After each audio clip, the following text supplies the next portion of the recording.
Llegó a la Casa Blanca con la intención de frenar lo que llamó abusos de la administración Bush, que en su opinión planteaba una falsa opción entre libertades y seguridad.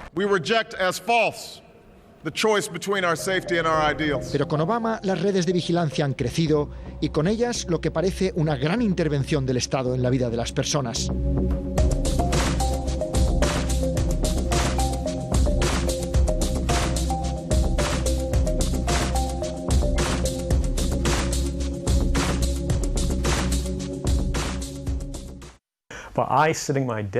Desde mi ordenador yo podía pinchar cualquier comunicación, la tuya, la de un juez federal o incluso la del presidente, si tuviera su correo personal. Edward Snowden, 29 años, ex empleado de la Agencia de Seguridad Nacional, se ha convertido en uno de los hombres más buscados de Estados Unidos tras anunciar el lunes que fue él quien reveló al diario británico The Guardian y al estadounidense Washington Post la existencia de 2 programas de vigilancia secreta de las comunicaciones telefónicas y digitales de millones de usuarios. Snowden asegura sentirse decepcionado con el presidente Obama porque en su opinión no ha protegido las libertades civiles como prometió. Dice que su amplio acceso a secretos oficiales le permitía ver cosas que el Estado no debería estar haciendo y decidió denunciarlo. No hace falta haber hecho nada mal, es suficiente con que de pronto sospechen de ti por algo, incluso una llamada equivocada, y ya pueden utilizar este sistema para retroceder en el tiempo y examinar cada decisión que has tomado, cada amigo con el que has hablado alguna vez de algo. El caso Snowden saltó el domingo por la noche y multiplicó el ruido que la administración Obama estaba intentando apagar tras otras revelaciones. Días antes, la agencia de noticias Associated Press había denunciado que el Departamento de Justicia llevaba al menos 2 meses pinchando sus teléfonos, en lo que consideraron una intrusión masiva y sin precedentes en un medio de comunicación. El fiscal general, Eric Holder, explicó entonces que habían tenido que usar métodos agresivos porque Associated Press había recibido una filtración muy grave que ponía en riesgo la seguridad nacional. Pero este caso recordó que la administración Obama es especialmente severa persiguiendo filtraciones.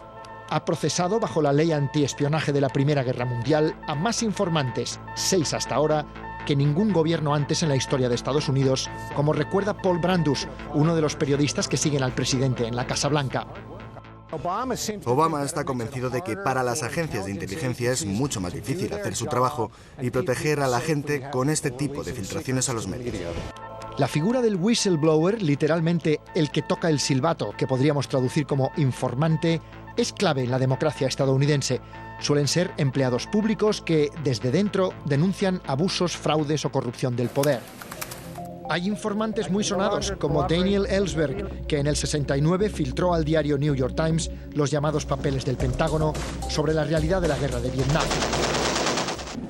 O Mark Felt, entonces número 2 del FBI, que pasó a la historia como Garganta Profunda, que es como le conocían los 2 periodistas del Washington Post, a los que informaba en el caso Watergate, que terminó, como sabemos, con la presidencia de Richard Nixon. Olvide usted los mitos que envuelven a la Casa Blanca de una vez.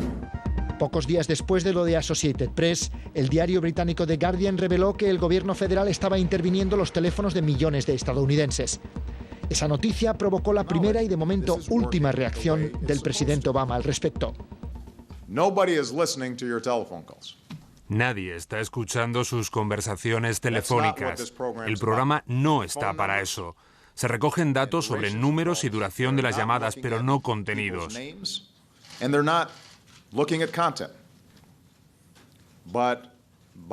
Al cruzar toda esa información que llamamos metadatos, los técnicos pueden encontrar pistas que les lleven a personas que pudieran tener relación con el terrorismo. Si esos técnicos quieren escuchar una llamada, tienen que solicitar el permiso del juez, como en cualquier otra investigación criminal. El presidente admitió que cuando llegó a la Casa Blanca era escéptico sobre la necesidad de estos programas de cibervigilancia, pero que le habían demostrado ser eficaces para evitar ataques terroristas. Pero creo que es importante admitir que no podemos tener el 100% de seguridad, el 100% de privacidad y 0 inconvenientes.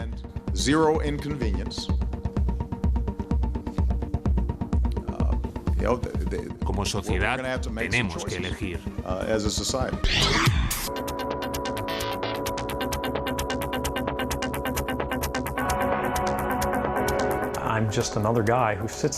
Yo solo soy uno más que desde su puesto de trabajo ve lo que está pasando y piensa, es la opinión pública la que debería decidir si esto que hacemos está bien o mal. Edward Snowden asegura que no está en Hong Kong para huir de la justicia, sino para denunciar un delito. Él ha hecho un cálculo racional y decidió que era más importante que el público conociera lo que se hace en Estados Unidos, su maquinaria de espionaje y el efecto que eso pueda tener en el mundo, que continuar viviendo la vida confortable que tenía, ganando mucho dinero en Hawái, una vida estable y todas esas cosas. Se ha sacrificado sabiendo que iba a convertirse en el hombre más buscado del mundo, y el hecho de que eso esté ocurriendo no es una sorpresa para él. Lo que más temo es que ninguna de estas revelaciones despierte a la opinión pública, que siga creyendo que todo esto es normal. Cambiarán los gobiernos, pero seguirán hablando de seguridad nacional o crisis económicas para aumentar su autoridad y su poder, hasta que un día el gobierno se convierta en tiranía y el pueblo no pueda hacer ya nada.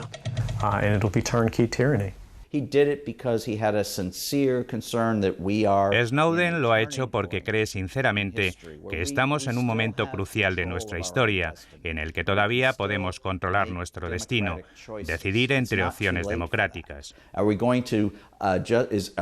¿Vamos a permitir que el Congreso de los Estados Unidos solo tenga sesiones secretas sin debates públicos? ¿Vamos a comportarnos como un país libre y democrático? ¿O vamos a renunciar a todo eso solo porque hay un par de terroristas rondando? De entrada, las filtraciones de Snowden han abierto un inmenso debate, al menos aquí en Washington, que ha obligado a responder a los más altos cargos de los servicios de inteligencia, muy poco acostumbrados a la luz pública. Es el caso del general Keith Alexander, director de la Agencia de Seguridad Nacional en la que trabajaba Snowden, que compareció ante el Congreso. Esta revelación ha hecho ya mucho daño y la consecuencia, en mi opinión, es que nuestra seguridad está en riesgo. No tengo ninguna duda de que hemos perdido capacidad como consecuencia de todo esto. No solo Estados Unidos, tampoco nuestros aliados van a estar tan seguros como hace 2 semanas. El general Alexander aseguró que los programas de vigilancia han evitado docenas de potenciales ataques terroristas dentro y fuera de Estados Unidos y que un cierto nivel de secreto es imprescindible. Quiero que los estadounidenses sepan que intentamos ser transparentes, proteger nuestras libertades civiles y nuestra privacidad, pero también la seguridad de nuestro país. Este espionaje puede existir, pero vamos a empezar por la base. Todas las operadoras y todos los proveedores de todas las empresas de servicios de Internet están obligados por ley a guardar nuestros datos, ¿vale? Y estos datos pueden ser requeridos por las fuerzas del Estado en cualquier momento, pues para una investigación, etcétera, etcétera. Entonces, por un lado, estamos siendo espiados por estas compañías, y un espionaje tan feroz como el de Estados Unidos, a día de hoy no hay constancia que exista en España. Sí que es cierto que estamos constantemente siendo observados. Los teléfonos móviles guardan nuestra posición, los buscadores guardan las búsquedas que hacemos en Internet, todo el mundo, las redes sociales facilitan nuestras fotos, etcétera. Entonces, estamos siendo observados seguro. ¿Y qué dice la opinión pública de todo esto? Pues hasta ahora no parece que los estadounidenses estén muy preocupados por estas revelaciones.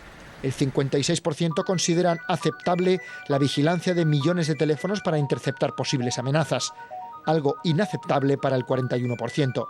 Y a la pregunta, ¿cree que el gobierno debe investigar posibles amenazas incluso invadiendo su privacidad?, el 62% responde que sí y el 34% que no, en una encuesta del Centro de Investigación Pew y el diario Washington Post.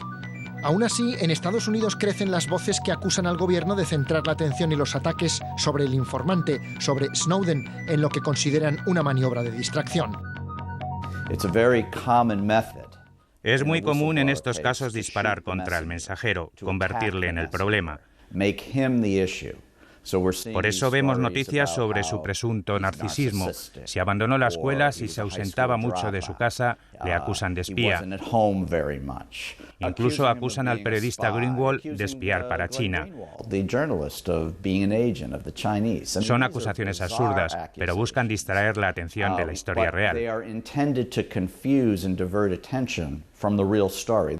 Según sus defensores, la verdadera historia son los programas de cibervigilancia masiva que Snowden ha desvelado.